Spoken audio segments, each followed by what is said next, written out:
কেন এটা করবে কেন? মানে আমরা এসছি থানায়, ওরা কড়াটা ওরা চালাচ্ছে না। নমস্কার, 7 নিউজ নেটওয়ার্কে আপনাদের স্বাগত। এলাকায় দীর্ঘদিন ধরে চলা তোলাবাজির প্রতিবাদ করায় তোলাবাজদের মারে মাথা ফাটল প্রতিবাদী মহিলার, আহত আরও কয়েকজন। চাঞ্চল্যকর এই ঘটনাটি ঘটেছে উত্তর ব্যারাকপুর পৌরসভার 11 নম্বর ওয়ার্ডের পলতার 18 নম্বর রেলগেট লাগোয়া বিদ্যাসাগর পল্লী এলাকায়। ঘটনার জেরে এলাকায় আতঙ্কের পরিবেশ তৈরি হয়েছে। এলাকার তৃণমূল কাউন্সিলর আশ্রিত ওই দুষ্কৃতীদের বিরুদ্ধে থানায় অভিযোগ দায়ের করেছে ব্যবসায়ীরা। ঠিক কী ঘটেছে? স্থানীয় ব্যবসায়ীদের অভিযোগ, দীর্ঘদিন ধরেই হাফিজ গাজী নামের এক ব্যক্তির নেতৃত্বে একটি দুষ্কৃতী দল ওই এলাকার বাসিন্দা সহ ব্যবসায়ীদের কাছ থেকে নিয়মিত তোলা আদায় করে আসছে। তাদের আরও অভিযোগ, নির্দিষ্ট সময়ে তোলার টাকা না দিলে তাদের ওপর শারীরিক এবং মানসিক নির্যাতনও চালানো হয়। সম্প্রতি কয়েকজন ব্যবসায়ী তোলা দিতে অস্বীকার করায় তাদের ওপর প্রাণঘাতী হামলাও চালানো হয়। বেধড়ক মারধর করা হয় মহিলাদেরও। আতঙ্কিত ব্যবসায়ীদের একাংশ জানায়, বাজার এলাকার বিভিন্ন দোকান থেকে জোর করে নিয়মিত টাকা আদায় করা হয়। অভিযুক্ত দুষ্কৃতীরা স্থানীয় তৃণমূল কাউন্সিলর প্রসূন সরকারের আশ্রিত। এদিন তোলাবাজির প্রতিবাদ করায় তোলাবাজদের হাতে আক্রান্ত হয়ে মাথায় গুরুতর চোট পেয়েছেন সাকিনা বিবি। শুনুন কি অভিযোগ জানালেন তিনি। হ্যাঁ, আমার মাথায় মেরেছে। আমি পাশের লোক এই ঘর থেকে টেনে নিয়ে মারছিল। আমি গেছিলাম ঠেকাতে, ঠিক আছে, ওকে পুরো মারির চোটে। তারপর আমি গিয়ে ঠেকাতে গেছি, ঠেকিয়ে 6 ফিট করে দিয়েছি। এবার আবার ডবল করে সেই ঝামেলাটা বড় করে সেই ঝগড়াটা পরে বাঁশ দিয়ে ওকে মারতে গেছিল। সেই বাঁশটা আমি ধরতে গেছি, সেই বাঁশটা দিয়ে আমাকে মেরেছে। ওই কারণ ঠেকাতে গেছি। হ্যাঁ, ওই তোলে টাকা দেয়নি তার জন্য। হ্যাঁ, পাল্টাই বাড়ি সব, আমাদের পাশাপাশি বাড়ি সব পাশাপাশি সবাই মিলে। আর হ্যাঁ, নর্থ ব্যারাকপুর। আর না, এখন লোকাল কাছে নেই, সব ওদের হাতে, কোনো বিচার হয় না আমাদের। স্যার, আমাদের সবসময় আমাদের অত্যাচার হয়, সবসময় আমাদের কাউন্সিলর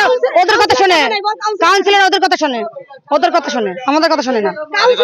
ওই যে যারা গুন্ডা মস্তান তাদের কথা শোনে। কাউন্সিলর আছে প্রসেম ঘোষ, তাকে আছে প্রসেম সরকার। হ্যাঁ, ও আছে। দেশের 36টি রাজ্য, রাজ্যের 23টি জেলা, সব জায়গার সব খবর এক চোখে নয়, দু চোখে দেখি আমরা। আর 7 নিউজ এখন থেকে ওয়েবসাইটেও ভিজিট করুন www.7anews.com এ। আর মুহূর্তের মধ্যে আপনার হাতের মুঠোয়, রাজনীতি থেকে রণক্ষেত্র, খেলার মাঠ থেকে বিনোদন, সবকিছু। পাশাপাশি প্লে স্টোরে গিয়ে ডাউনলোড করে নিন আমাদের 7A নিউজের অ্যাপ, বাংলার একমাত্র বিশ্বাসযোগ্য চ্যানেল।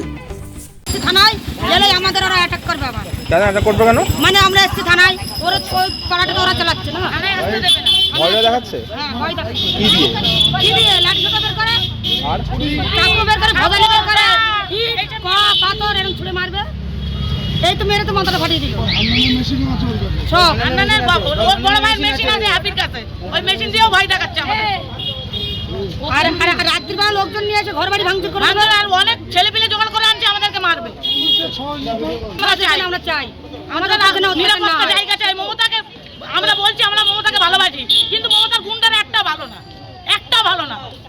এই ঘটনার পর ক্ষতিগ্রস্ত ব্যবসায়ীরা লিখিত অভিযোগ দায়ের করেছেন নোয়াপাড়া থানায়।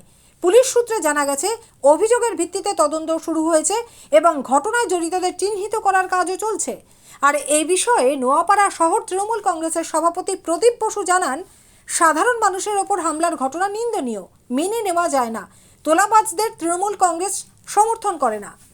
সেদিন যখন ঘটনাটা ঘটে তার অনেক পরে আমরা জানতে পারি, এবং জানতে পারার পর আমরা পুলিশ প্রশাসনকে যা যা পদক্ষেপ নেওয়ার সেই পদক্ষেপ তাদেরকে আমরা নিতে বলে দিয়েছি, এবং প্রশাসনও যে পদক্ষেপটা নেওয়া উচিত একদম নিরপেক্ষভাবে সেই পদক্ষেপ নিয়েছে। কেউ যদি কোনো সাধারণ মানুষের ওপর হামলা করে, সে হামলা নিন্দনীয়, এবং প্রশাসন তদন্ত করে যা যা করণীয় সেটা করবে। এই ঘটনা নিয়ে প্রাক্তন সাংসদ অর্জুন সিং এর দাবি, তৃণমূলের সহযোগিতায় এবং পুলিশের মদতে পলতার রেলগেট সংলগ্ন এলাকায় তোলাবাজির কারবার চলে।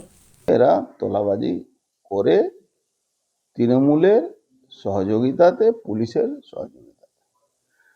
এবার তৃণমূলের কিছু মানে তৃণমূলের তো সব ক্রিমিনালদেরকে কাউন্সিলর বানিয়েছে, এক কাউন্সিলর আছে, সেই কাউন্সিলরে একসঙ্গে মিলে এরা করে। জেলে একটা ক্রিমিনাল আছে যে মনীষকে খুন করিয়েছিল, সেই ক্রিমিনাল নাম করে এটা টাকা তোলে হ্যাঁ, ওর নাম করে টাকা তুলে এরা এইসব তোলাবাজি করে ওখানে একটা র্যাকেট তৈরি করেছে। তার মধ্যে আরো এক কাউন্সিলর আছে, ও ওদিকে আনন্দ মঠের দিকে থাকে, এসব মিলে জুলে এইসব করছে।